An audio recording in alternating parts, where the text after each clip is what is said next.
E aí, ouvintes, tudo bem? Sejam bem-vindos a mais um episódio do Ponto de Regeneração, o seu podcast do Mocidade. Hoje a gente vai comentar um pouquinho sobre o papel da família no processo de evangelização e de juventude. E, juntamente aqui comigo, o Orion, a gente tem a Marina. Marina, tudo bem? Oi, galera, tudo jóia?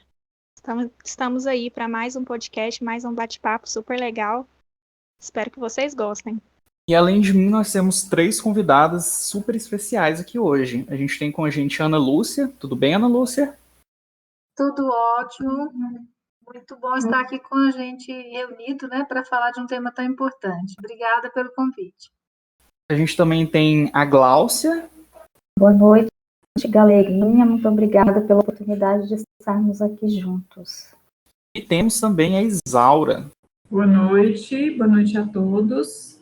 E é alegria imensa estar aqui com vocês. Bom, e rápidos avisos antes da gente começar. Se você ainda não segue a gente nas redes sociais, o nosso Instagram é @Mocidade. No Facebook a gente está lá como Mocidade Feego. E no YouTube a gente está no canal Fala Mocidade.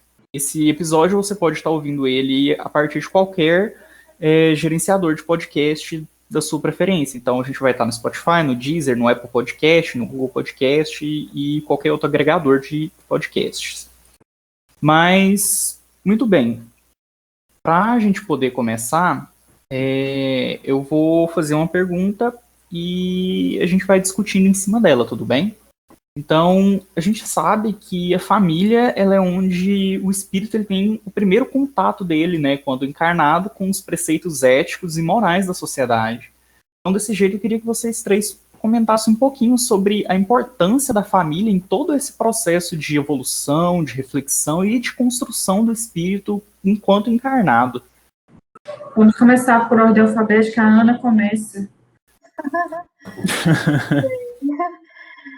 Bom, a gente tem realmente essa noção muito clara do papel fundamental da família na implantação, né, do Evangelho de Jesus no coração de cada um daqueles que a gente acolhe no seio familiar.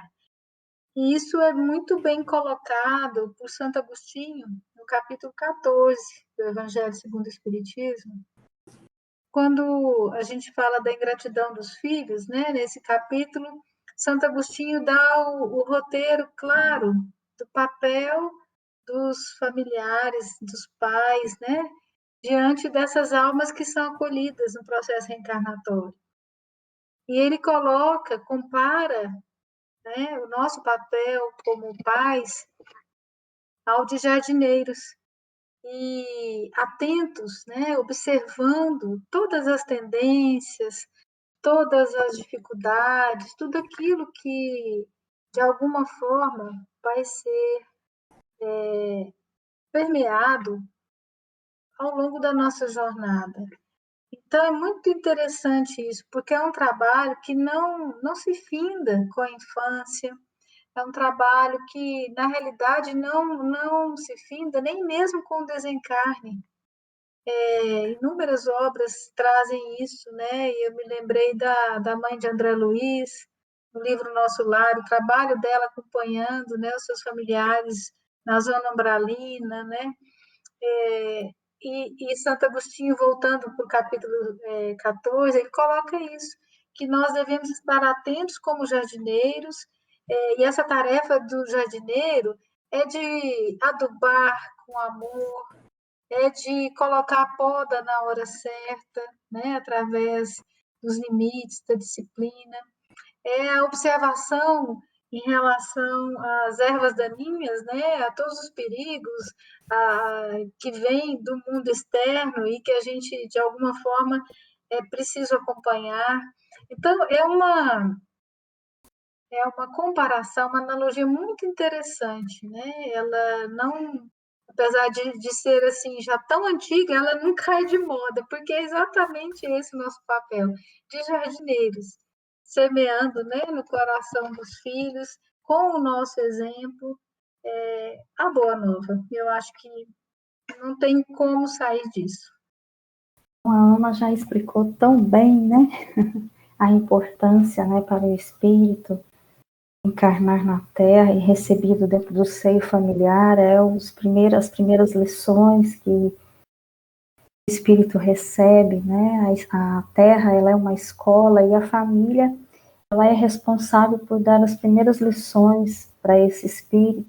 E é fundamental também a questão de nós observarmos até o progresso da sociedade, né? Se a família, ela cumpre com o seu papel, de essa formação moral, né? No espírito, na criança, no jovem, ela também tem esse papel de fortalecer, né, esses vínculos de afeto, de cooperação, de respeito, de aprendizado coletivo. Então, nós observamos a sociedade e é refletida no seio familiar. Nós vamos ter um parâmetro de crescimento social quando nós observarmos nós levamos essa família em busca realmente do que a Ana trouxe para nós, que é de apresentar os conhecimentos de Jesus, apresentar a boa nova. Isso é através do evangelho no lar, de diálogo, de estabelecimento de muito respeito, mas, sobretudo, de exemplo. Acredito que é isso. Sim, a Ana Lúcia e a Cláudia foram muito felizes nas ponderações, né? A família, a nossa porta de entrada na reencarnação, e é onde a gente tem o primeiro contato, o primeiro ensinamento, o primeiro exercício de tolerância, né? Que a gente aprende no núcleo familiar. É para onde a gente veio com o propósito de fortalecer laços ou reparar laços desfeitos de outras encarnações. Então, a família, ela é uma oportunidade ímpar, e só a caridade divina para justificar uma oferta, uma dádiva tão benéfica à humanidade. E não existe outra maneira de reencarnação que não seja por um núcleo familiar. Né? Não há outra forma de você renascer na Terra que não pertencer a uma família. Nossa, muito profunda essa reflexão mesmo. Eu lembrei muito, até a Ana Lúcia falou da questão de obras, né? Eu lembro muito do livro Renúncia, que a Alcione, ela veio com a missão, ela já era um espírito bem elevado, né? Veio com a missão, mas se não fosse a família dela dar tanto apoio, tanta instrução para ela, desde quando ela era pequena, a gente não poderia saber aí,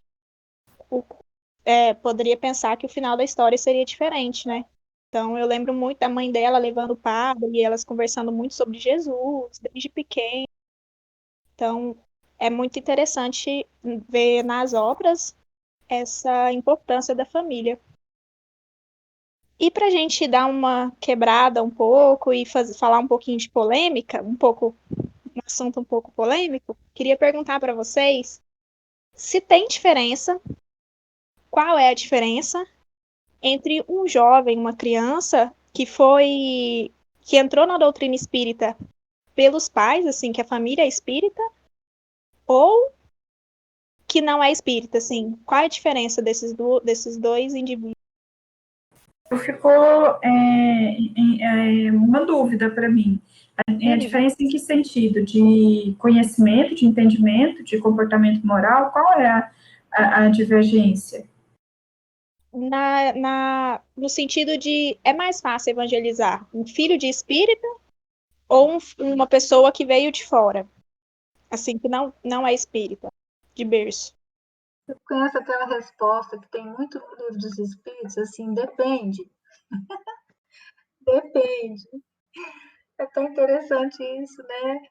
Porque muitas vezes a gente vê arrimos morais em jovens, em crianças, né? Espíritos que reencarnam, um grau de evolução maior naquele núcleo de parentes, né?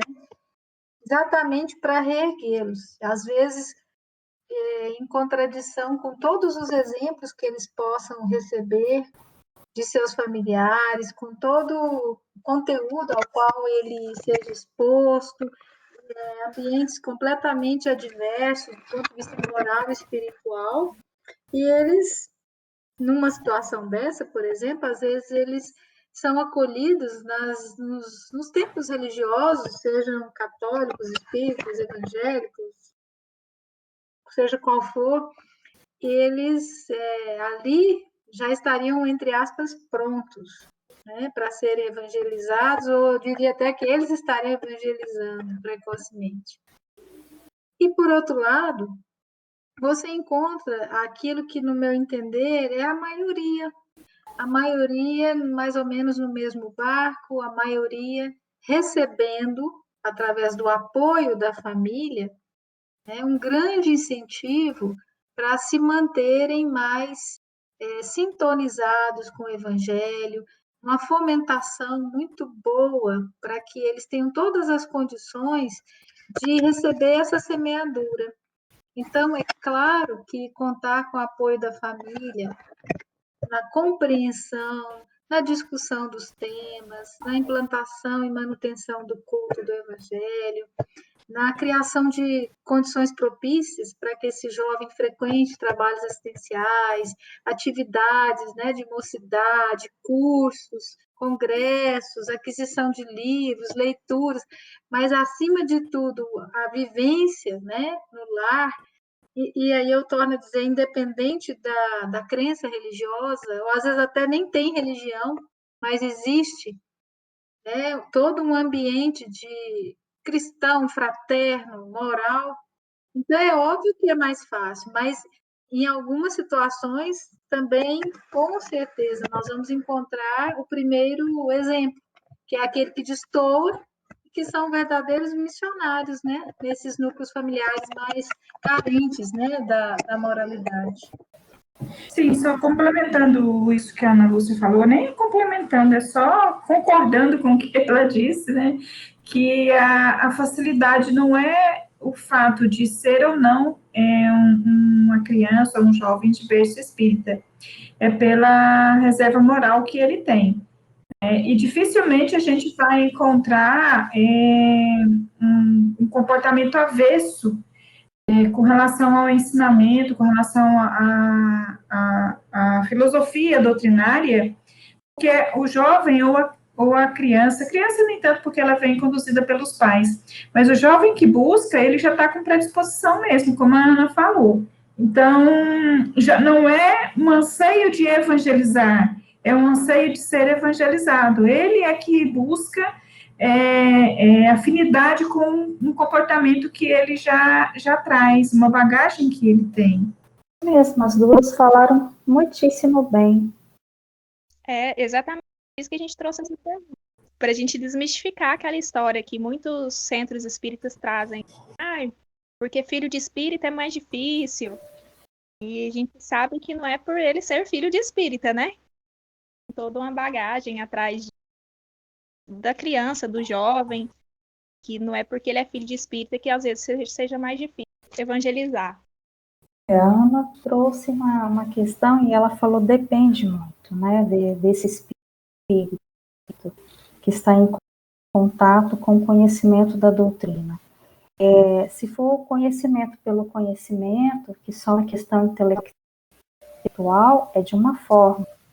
Agora, se for a internalização desse conhecimento, a maturidade do espírito. E quando o jovem ele vai mesmo em busca, é porque ele está com anseios, ele está com muitas dúvidas, ele está querendo mesmo. Então, ele muitas vezes ele se apropria desse conhecimento doutrinário para trazer para a vivência dele. Então, a diferença de ser filho ou não espírita, se é espírita desde o berço, a gente vai repetir o que as meninas falaram. É a questão de vivência e de exemplificação da família. A família, ela pode ter contato há muito tempo com a doutrina ou recentemente, depende do valor que ela agrega na sua vida com esse conhecimento espírita. E depende de que ela consegue trazer esse conhecimento para o seu dia a dia, buscando essa harmonização familiar, né, através da prática mesmo, de vivenciar esses ensinamentos. A doutrina espírita é para que a gente possa melhorar, para que a gente possa ter um apoio, um ponto de equilíbrio, de respostas aos nossos desafios, os nossos anseios, as nossas dificuldades, e nós estamos todos realmente no mesmo barco. Mas a gente ainda quer chamar por esse momento em que nós estamos passando, e nós sabemos que muitos espíritos vêm ao nosso encontro para nos ajudar nesse processo, né, de renovação do planeta, de transformação de mundo, provas e expiações para o mundo de ação. Então, nós precisamos ter olhos para ver, né, mais sensíveis. Agora, a evangelização, ou qualquer outra atividade, qualquer área na casa espírita, precisa ter esse cuidado, acolhendo essas crianças, a juventude, dando oportunidade mesmo para o protagonismo de trabalho, envolvimento, recentemente chegado à doutrina ou na doutrina desde o berço. Bom, e já...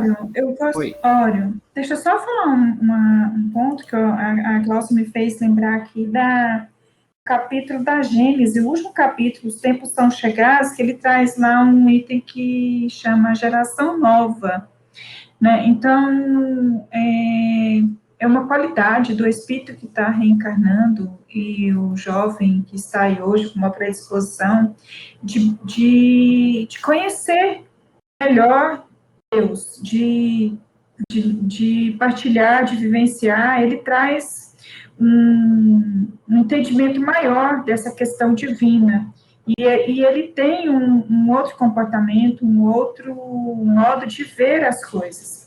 Então, independente de ser na nossa doutrina, que a gente professa, ama e acredita como sendo a mais elucidativa no momento, mas o jovem, ele está numa consciência maior em todos os lugares. E faz parte dessa predição que já foi, que a gente consegue encontrar lá na Gênese, no último capítulo da Gênesis, que chama Geração Nova. Então, quando você fala da condição de espírito com maior ou menor facilidade, eu vejo como sendo uma condição geral, independente. A gente não pode confundir o vício familiar, o comportamento familiar, com a condição de elevação moral do espírito, porque o dia que ele tiver uma maturidade de conhecer, de entender e assimilar que aquele comportamento, talvez visto como difícil, não condiz com a condição que ele apresenta, que ele tem, a modificação, ela é natural, é de dentro para fora. Bom, e falando um pouco já dessas transformações, a gente sabe que a adolescência ela é um momento muito complicado, né, na nossa vida, porque tem a parte hormonal, tem também aquela parte que a gente quer ser a gente mesmo, que a gente quer conquistar a nossa própria voz no mundo, quando a gente está começando a aprender o que a gente gosta, o que a gente deixa de gostar, e também é quando a gente começa a lidar com sentimentos mais complexos, né, que até então a gente não lidava com eles na infância. E, dentre tudo isso, como que vocês acham que a família ela pode proceder para servir de referência e também de base para esse jovem que está passando por todas essas mudanças, todas essas modificações em si? Bom, eu acho interessante essa colocação sua, porque eu e Isaura temos uma experiência já na sala da família, né, que acompanha a mocidade, já estamos indo aí a sala para o seu 6º ano, e esse tema, ele vem tanto, sabe? Ano após ano, esse é um tema muito presente.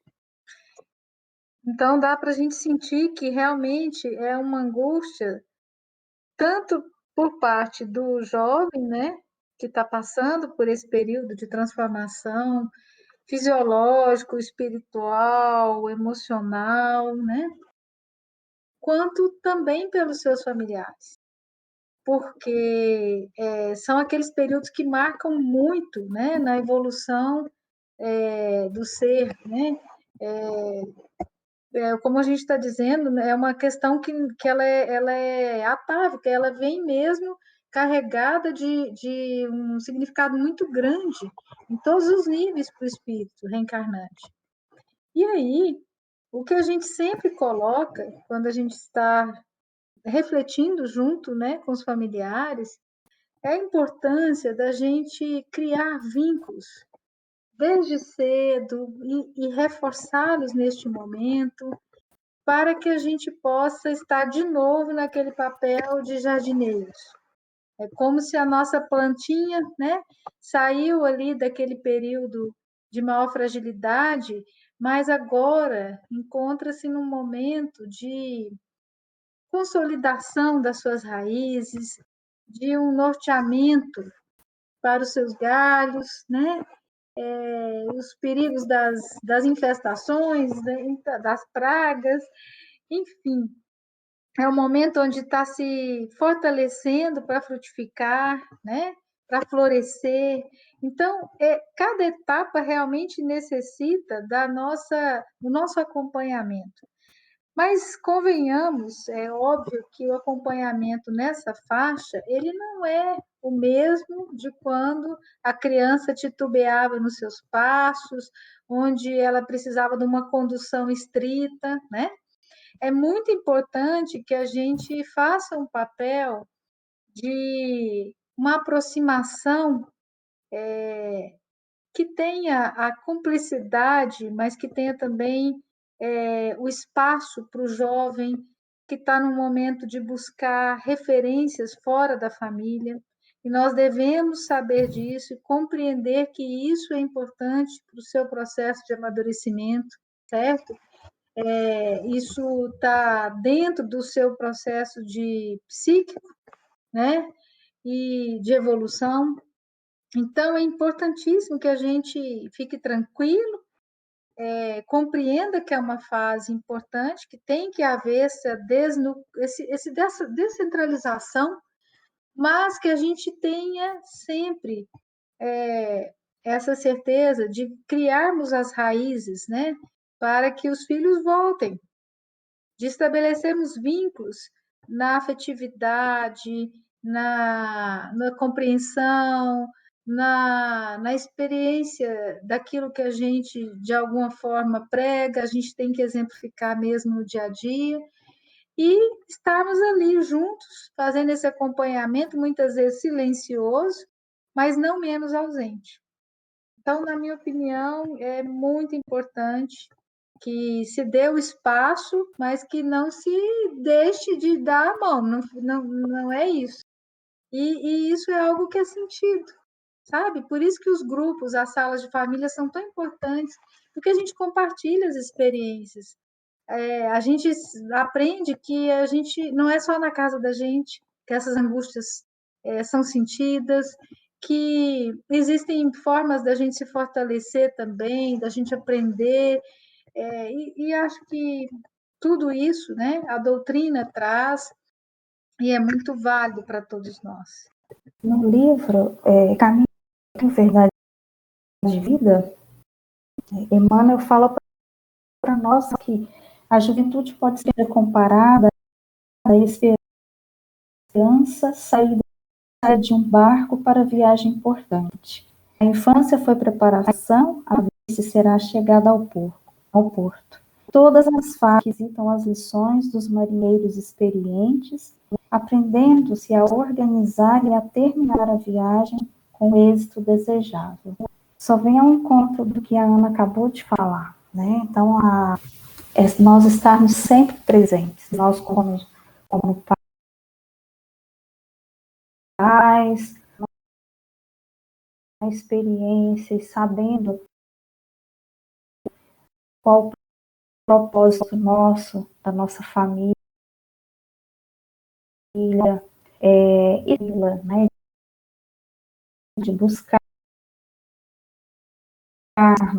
agora, vai estudar junto, dar o exemplo da importância de estarmos sempre sintonizados, interagindo com outras famílias também, né, de nós sempre retomarmos as lições mesmo, mas se nós tivermos tudo e ainda assim não formos exitosos, a gente não tem que ficar também ao nosso lado, nos fortalecendo e com a juventude, a infância, isso é muito, muito mais claro, né? Nós recebemos uma missão, né? Se uma missão importante que nós temos enquanto pais é essa, de direcionar um espírito, filho de Deus, nosso irmão, para esse caminho de volta ao encontro do Pai. Bem, a minha vivência como jovem, ela tem me ensinado o seguinte: o diálogo é a melhor prática que se pode ter entre pais e filhos. E qual o cuidado para o pai, para a mãe? Não invadir o espaço.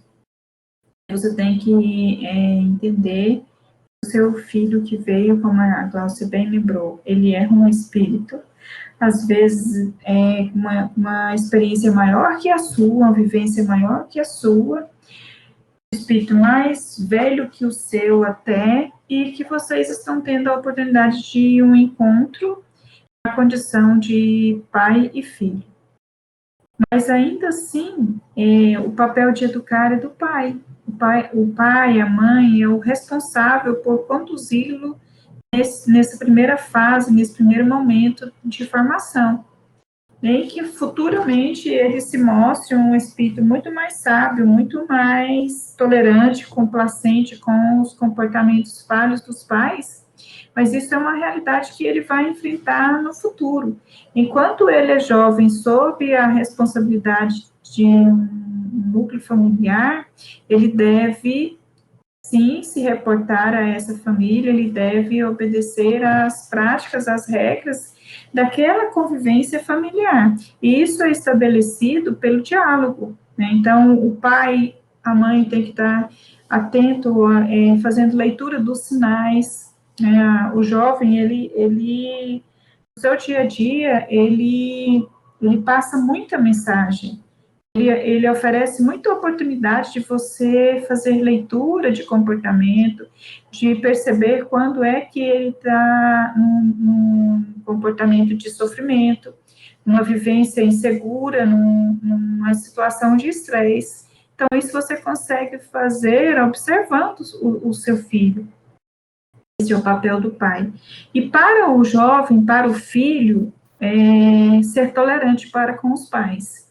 Nós somos de gerações muito distantes, que um jovem hoje, na sua fase aí de 15 a 20 e poucos anos, destoa em muito de um pai de 40 anos. Eu não sei quando foi que a natureza perdeu esse elo aí, que ficou tão distante, e se nós formos olhar, a geração dos meus pais, com os pais deles, já não eram tão distantes quanto é hoje, jovem adolescente com os seus pais.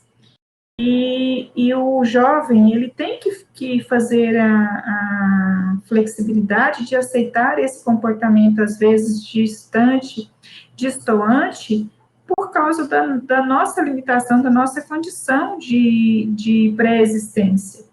Então,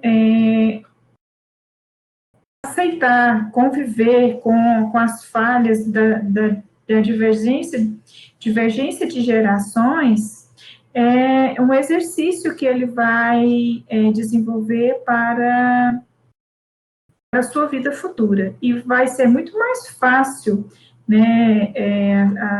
Eu gosto de ler artigos científicos e a ciência já traz hoje que a inteligência que mais tem peso é a inteligência emocional. E quando é que o jovem adquire a inteligência emocional? Quando é que ele adquire domínio dessa inteligência?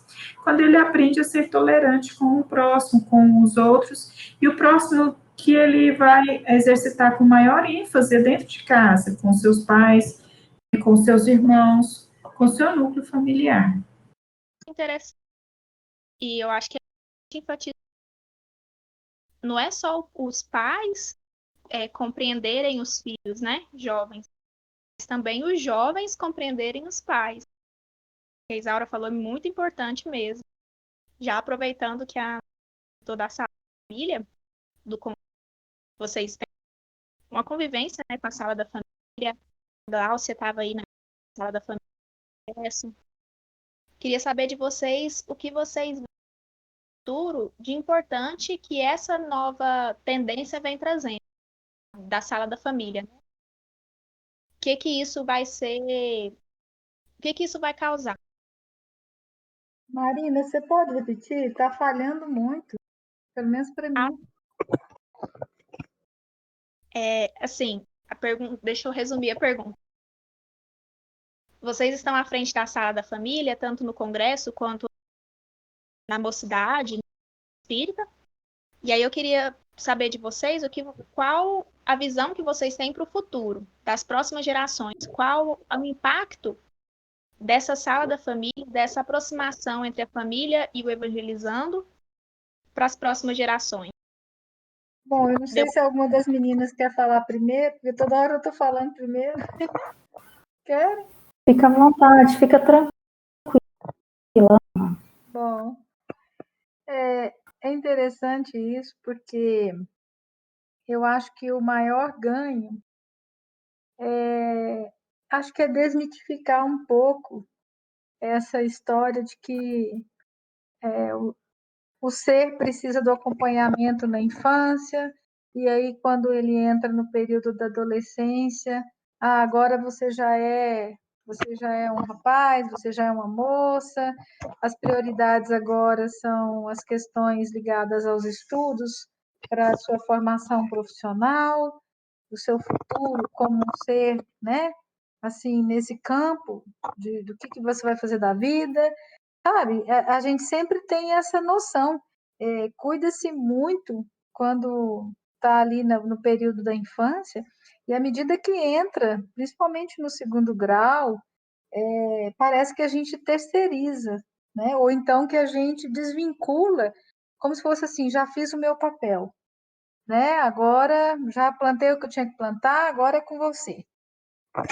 Acho que a sala da família, ela além de proporcionar, de oportunizar muitos momentos de convívio, é aquele momento que às vezes os pais estão indo junto com os filhos para a casa espírita, e aí terminou, eles têm assunto, muitas vezes para compartilhar, tem ganchos.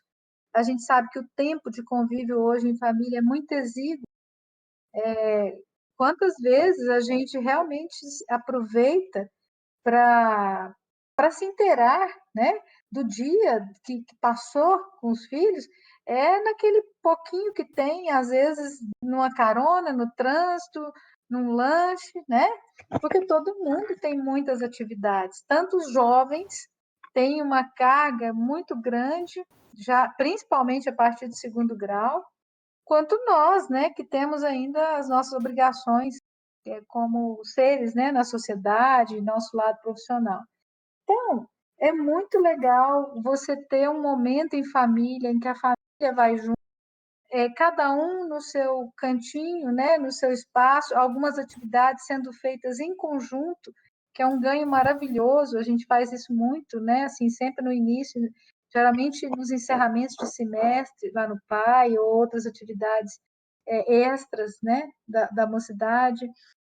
Então, além dessas oportunidades de convívio mesmo ao longo da semana, de oportunidades de trazer para o diálogo temas do Evangelho, certo? Porque cá entre nós, né? Você não vai no dia a dia do nada chegar e começar a puxar um assunto assim. Não é tão simples, em se tratando de jovem, não é uma coisa tão natural. Então, são oportunidades muito preciosas. Além disso, o jovem percebe que o pai também está se dedicando àquela causa, né, de se evangelizar. O pai, na sala da família, ele tem a oportunidade, como eu havia dito, de entender que aquele processo não é único no seu lar, que, pelo contrário, é algo muito comum, e ali, refletindo junto, ele vai se consolar, ele vai ter oportunidade de ouvir ou ler algo que vai inspirá-lo para que ele possa saber, né, abordar melhor alguma dificuldade. Então, eu acho que tudo isso é um ganho muito grande, né? Porque a gente já não está falando mais de pais e de filhos, nós estamos falando de família, do núcleo familiar envolvido com as verdades, né? Com a boa nova, com as lições do Evangelho. E isso é indiscutivelmente muito importante. A sala da família ela é tão importante que no documento de orientação à ação evangelizadora, né, da infância e da juventude, ela é um espaço ali para garantir a essas famílias. Nós estamos vivendo momentos muito desafiadores.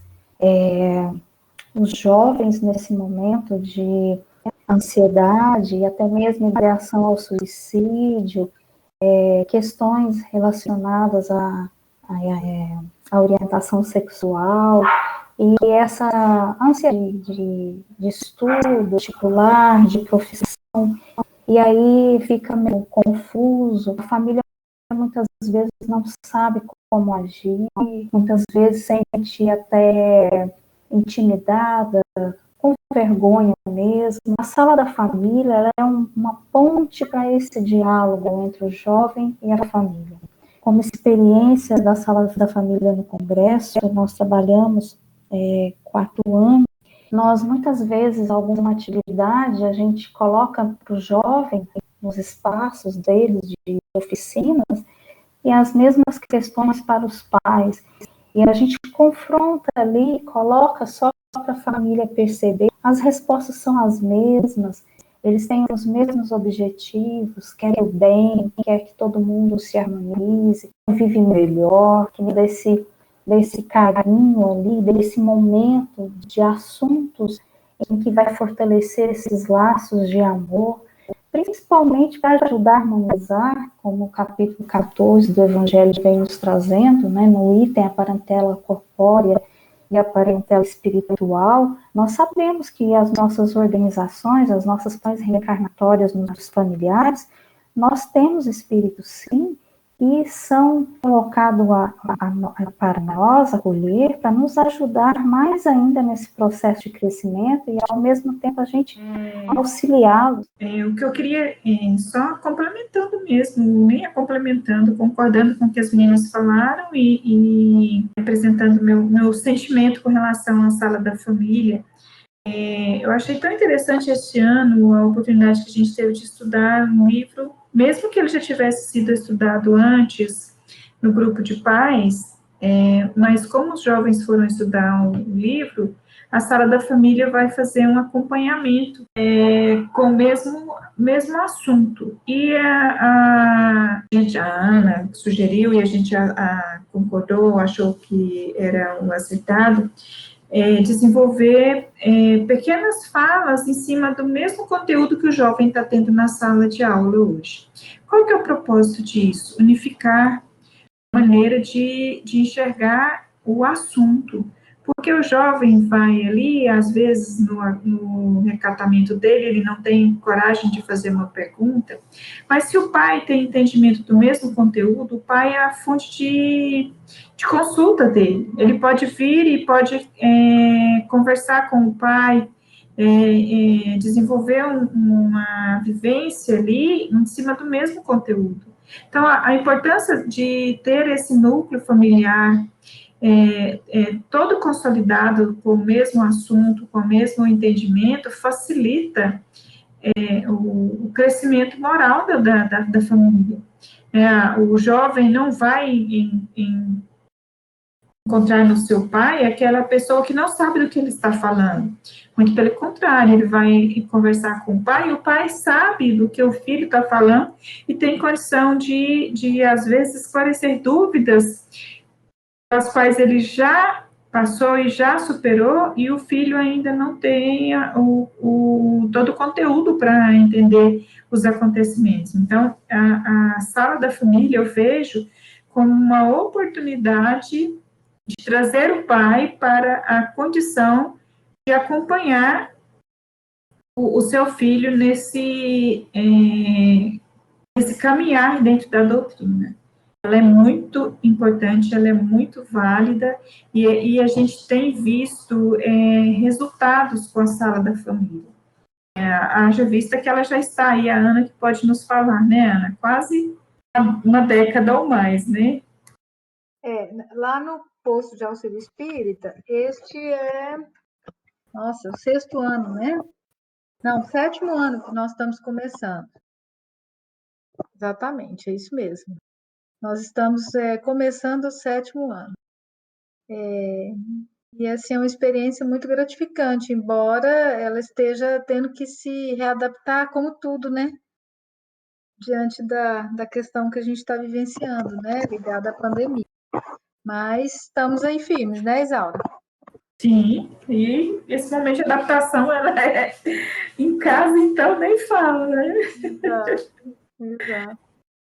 Bom, e a gente já falou um pouco da família, mas hoje em dia a gente sabe que a imagem cultural da família ela já modificou um tanto, né? Porque antes família era pai, mãe e filhos. Hoje em dia a gente tem avós que cuidam dos netos, a gente tem mãe solteira, pai solteira. Então a família já se modificou de diversas formas. E eu queria que vocês deixassem alguma sugestão de como que as mocidades podem trabalhar sobre a família com os jovens, mas sempre respeitando essas diferentes configurações de família que existem hoje em dia. Então, lá na nossa experiência, a gente percebe mesmo isso. Nós já tivemos a presença de avós, de tios, tias. Muitas vezes a gente encontra, assim, até a mãe não pode deixar uma criança menor, e aí leva para dentro da sala, fica lá com eles enquanto o jovem está na mocidade, né? Mas, assim, é muito interessante isso que você coloca. Nós já tivemos também casais homoafetivos participando, e o que a gente sempre procura é ter um zelo. Quando nós estávamos presencialmente, né? A gente sempre tinha um zelo muito grande na condução, sabe, dos temas, porque é óbvio que isso tem que ser tratado com delicadeza, com respeito, sabe, com atenção, porque os temas são levados para todo o grupo, os estudos são feitos ali, e há uma tendência da maioria ainda até por uma falta, às vezes, eu não diria nem que é questão de preconceito, às vezes é uma falta de percepção mesmo. No modelo tradicional, as pessoas acostumam com aquilo e, às vezes, elas não têm a sutileza de perceber que outros modelos estão inseridos e fazem parte, né? E muitas vezes estão ali dentro da sala. Então, a gente procura estar atentos e levar isso dessa forma, com atenção, com sutileza, com delicadeza, com respeito, para que todos possam se sentir acolhidos. Porque a nossa proposta é do acolhimento da família, não interessa o formato que ela assuma, e mais do que isso, né, é o acolhimento do ser, daquele ser irmão nosso que está ali em sofrimento, porque está buscando, de alguma forma, um suporte, um consolo, um apoio, uma orientação na condução do seu lar, né? Seja ele como for. Então, eu diria que é algo que a gente também está aprendendo, tá? Mas que não é jamais deixado de lado. A gente tem até assim, uma preocupação, e isso a gente recebeu esse feedback do próprio pessoal da mocidade, até mesmo nas fotos que você divulga como modelo de família, ficar atenta a isso, sabe? Buscar fotos que sejam, de alguma forma, que ultrapassem, né? Aquilo que poderia, de alguma forma, poder deixar alguém mais constrangido, né? Então, esse sentido de família universal, sempre. Nós trabalhamos com a educação, então estamos mergulhados, inseridos, né, nessa questão de acolher essas famílias, né, essa diversidade de formação. O nosso sentimento tem que ser o mais natural e acolhedor possível e apresentar dessa forma para o jovem também, porque a doutrina espírita traz para nós justamente como é que nós devemos receber, acolher o outro, né? Amar o próximo como a si mesmo, e essa questão de ditar o que é um modelo, né? Isso vai para além da nossa limitação da matéria. E nós estamos sendo convidados a ampliar esse olhar e abrir mais o nosso coração para acolher todas as formas de construção familiar e todas as pessoas incondicionalmente. Nós, que somos os evangelizadores, passar por esse processo que a Ana mesma colocou muitíssimo bem. Trabalhar dentro de nós, porque o processo de respeito, da valorização, do acolhimento em relação a todas as pessoas. Isaura, você quer adicionar mais alguma coisa? Sim, só quero fazer uma breve ressalva. A gente tem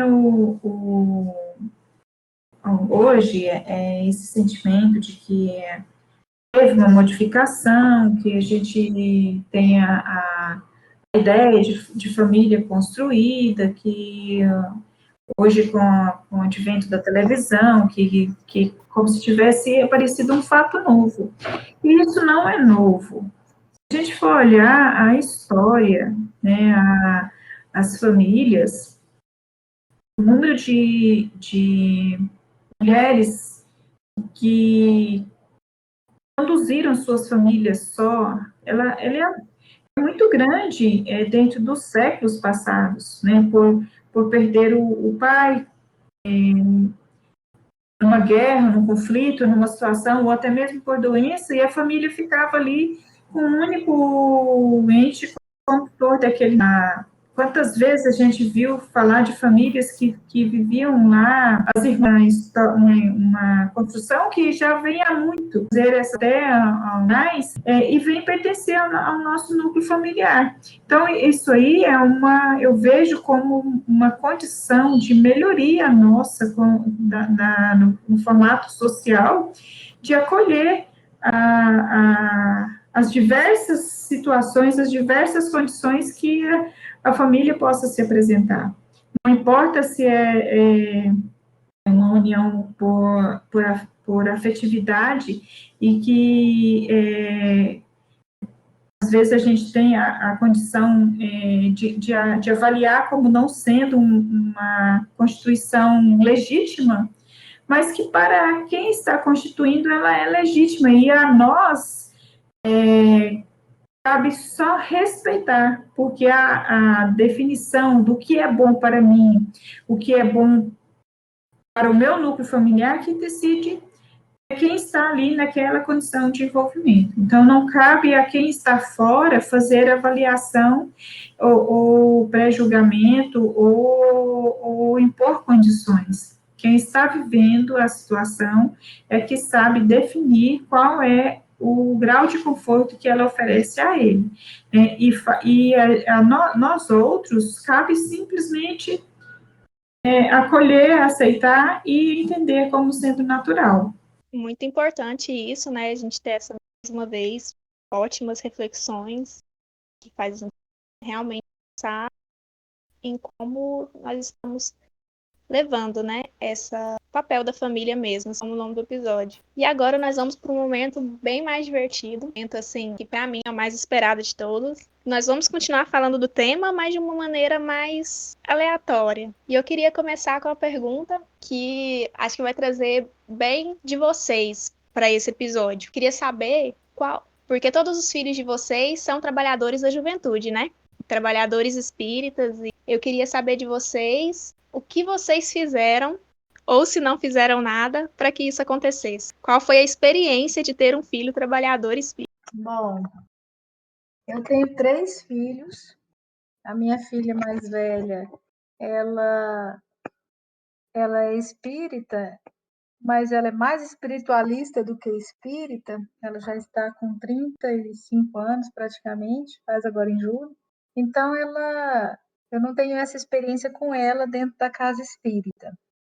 O meu filho do meio, ele naturalmente foi, eu acho que o contexto da casa que a gente frequenta, que é o pai, ele foi evangelizado e depois, quando jovem, já iniciou nos cursos, já integrado à mocidade desde a sua adolescência, né, o início da adolescência, e naturalmente eu acho que tudo isso fez com que ele assumisse as tarefas, né, o congresso espírita foi muito importante,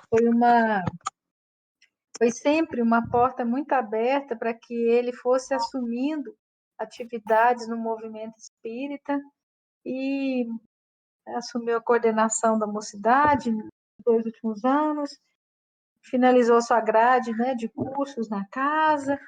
Então, é tão interessante essa pergunta sua, porque eu tenho 3 exemplos, né? Tem a Marina, a mais velha, tem o Matheus, e tem o Vitor, que é o mais novo, que participa da mocidade, participa de uma forma não tão ativa quanto o Matheus, no sentido de assumir coordenações, mas muito ativo como trabalhador nos congressos, fazendo os cursos, né?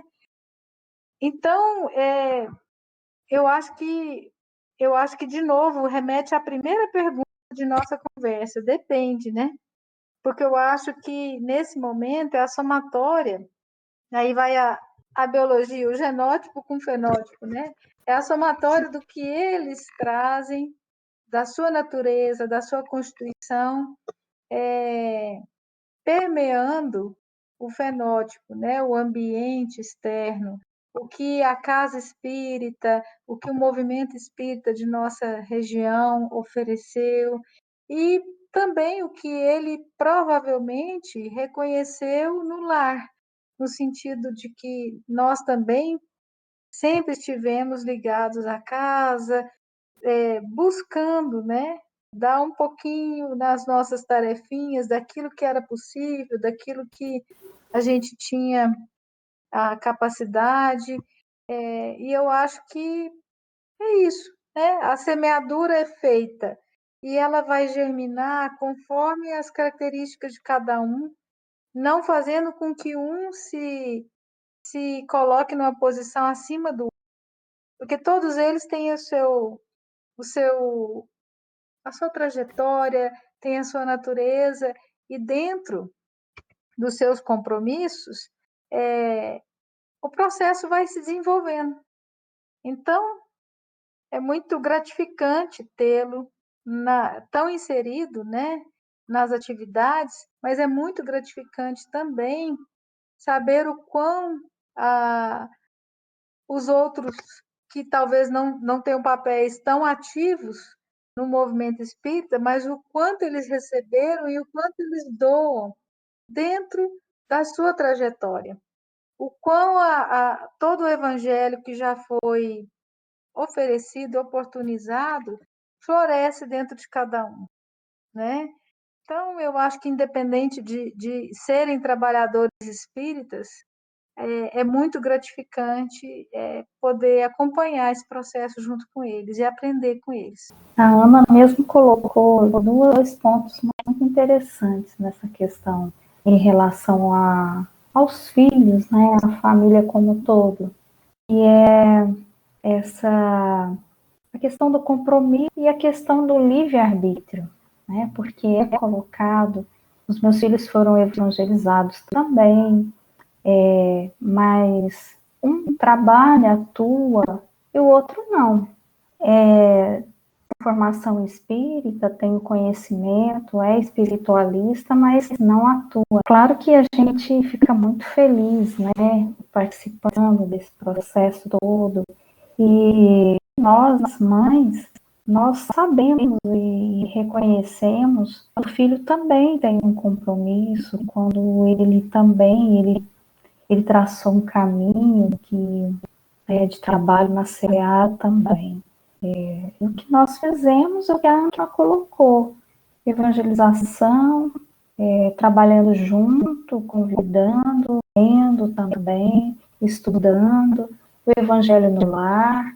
Interessante que um fortalecendo o outro também, porque nesse trabalho, às vezes também acontecem situações que sobrecarrega, né? Às vezes a gente pensa num caminho e não dá certo. Então, nós trabalhamos juntos e um apoia o outro também. Isso é muito bom, é gratificante. Eu acho que a gente só tem que agradecer a Deus pela oportunidade. Bom, eu não tenho a felicidade que a Ana e a Gláucia têm. Eu só tenho uma filha. Eu não tenho como fazer comparação. Eu só tenho uma e ela que me arrasta, né? Daniela, criança ainda, e ela se alistou na frente de trabalho do alojamento, né? Daniela não tinha criança, ela foi para a mocidade com 11 anos, ela se arvorou lá e quis ir para a juventude. Eu não pude conter, não teve, eu não tinha argumento para falar, não, você não pode ir. Para a mocidade mesmo do pai, ela chegou lá com 11 anos e eu não tinha argumento para falar, não, você não pode ir, não tem como você ir participar. No trabalho, ela desde que a gente veio, porque quando eu me afastei da gestação, quando eu voltei, ela já estava com 4 anos.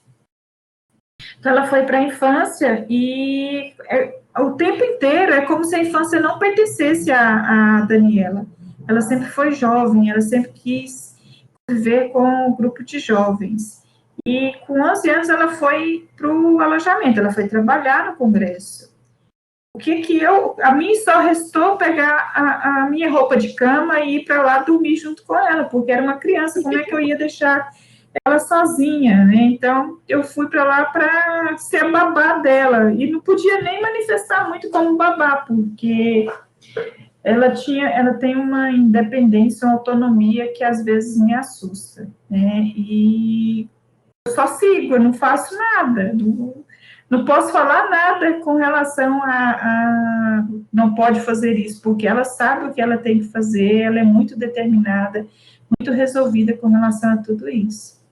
Então, eu agradeço todos os dias o envolvimento dela, a maturidade que ela tem, o entendimento que ela tem de doutrina. Às vezes eu falo assim, gente, como é, na idade que ela tem hoje, eu não sabia nem ler direito, entender sobre espiritismo era aterrorizante para mim. Eu já comecei a estudar, já mais madura. E ela vem com uma desenvoltura, um entendimento, uma sabedoria que eu falo é dela, não foi ensinado aqui em casa, não. Ela que veio ensinar para gente. Bom, a minha pergunta ela é completamente descontraída. Eu queria saber se vocês Já tomaram um passe mais de uma vez para ficar mais iluminado, sabe? Tomou passe mais de uma vez? Como assim, olha? Entrar na fila 2 vezes para tomar passe?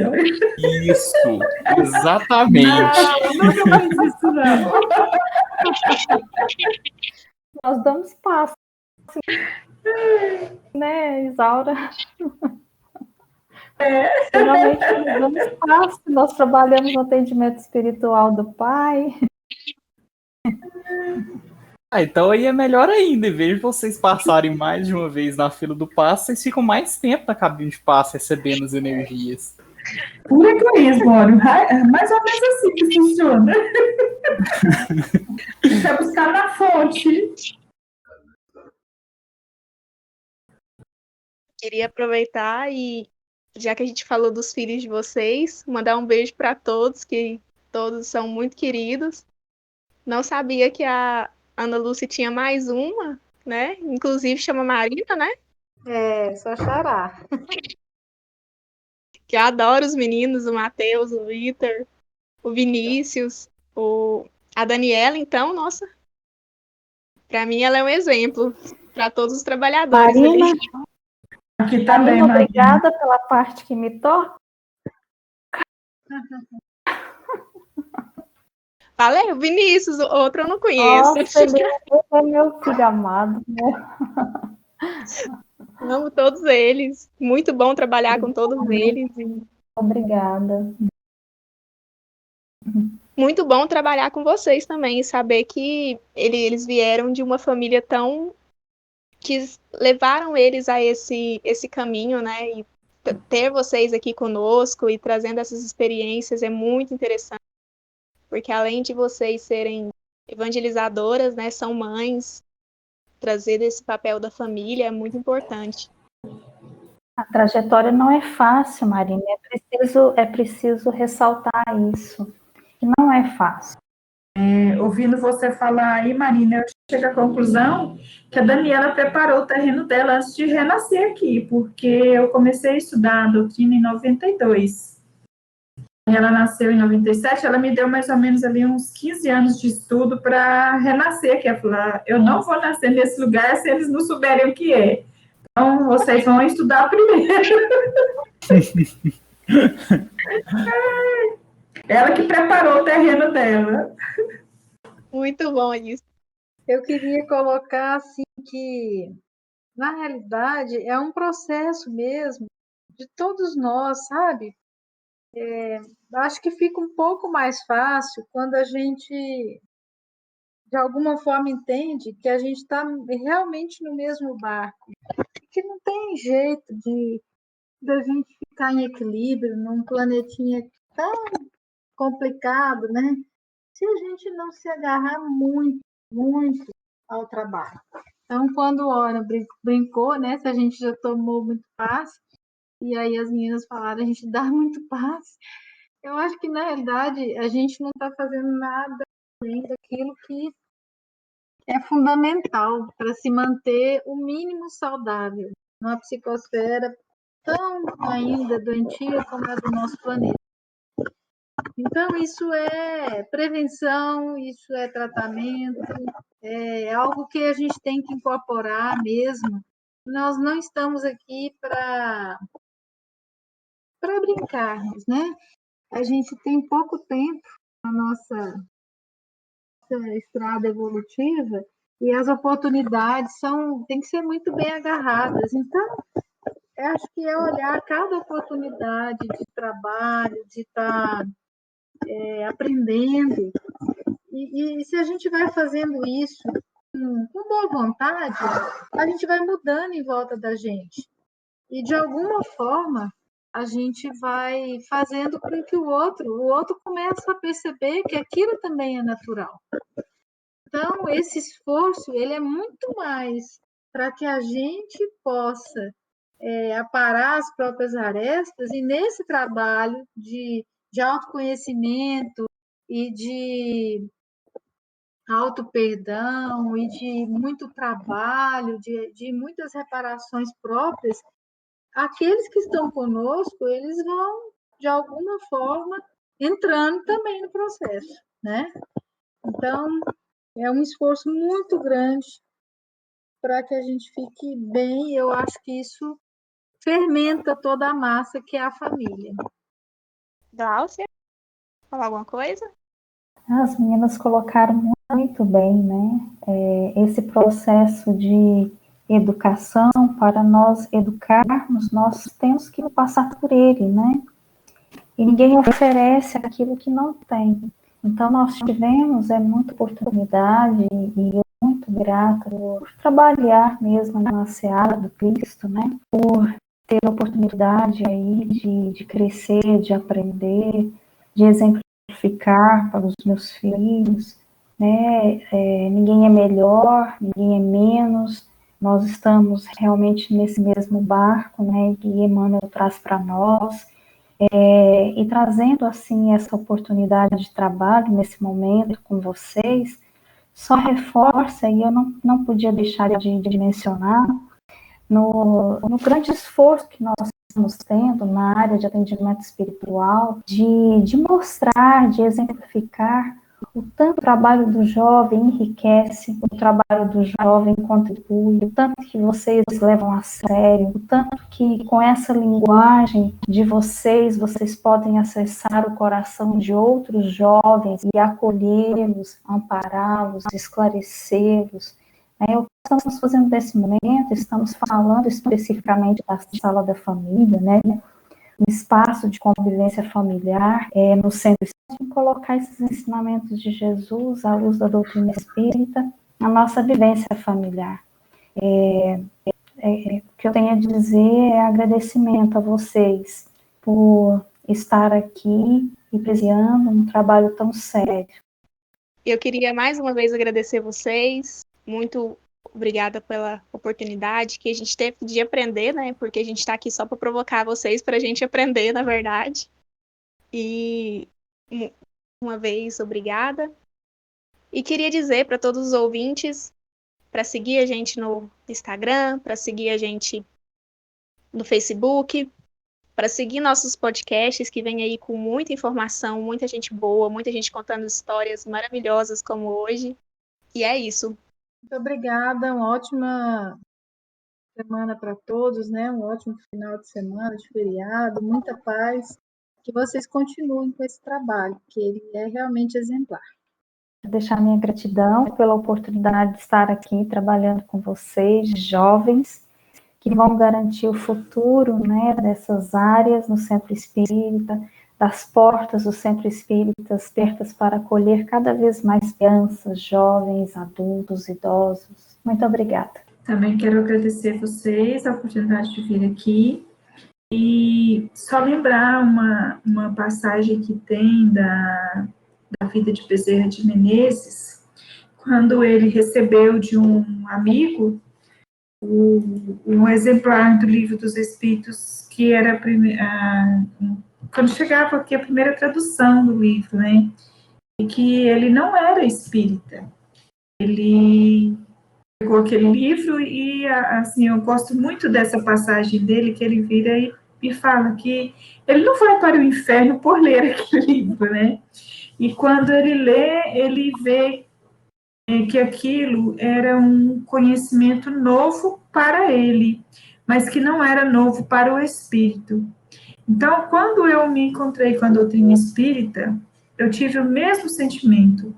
Era novo para a minha realidade, porque eu vinha de um núcleo familiar católico, mas que o meu espírito, ele entendia perfeitamente todas aqueles ensinamentos que continham ali dentro da doutrina espírita. E eu sou tão grata a isso, eu sou tão agradecida por ter a oportunidade de encontrar aqui, de estudar na carne a doutrina espírita, mesmo que eu tenha encontrado com esses ensinamentos enquanto o meu espírito estava livre e era errante, a oportunidade que nós temos de consolidar esse sentimento, esse entendimento e esse conhecimento da matéria, ele é muito valioso, essa oportunidade, ela é muito rica para todos nós. Mesmo que a gente, que muitos tenham nascido em berço, tenham tido a oportunidade de encontrar em tenra idade os ensinamentos da doutrina espírita, em qualquer época da humanidade, ele vai ser consolidado, ele vai ser válido e ele vai servir de alento, de roteiro e é um farol luminoso a orientar toda a humanidade para os ensinamentos de Jesus. Então, a oportunidade de encontrar aqui, fisicamente, com a doutrina espírita, é para mim um grande presente, um grande benefício, é uma dádiva divina, uma oportunidade única. Sou muito grata e agradecida a vocês por a oportunidade de vir aqui manifestar isso. Obrigada. Vou conhecer você, Marina. Os meninos eu já conhecia. Você já me conhece, hein, Isaura? Dos eventos. Ai, tá vendo? Releva, É tanta então, gente, Marina. né? Te entendo. Bom, gente, é isso. Eu agradeço todo mundo por ter ouvido até aqui e até a próxima.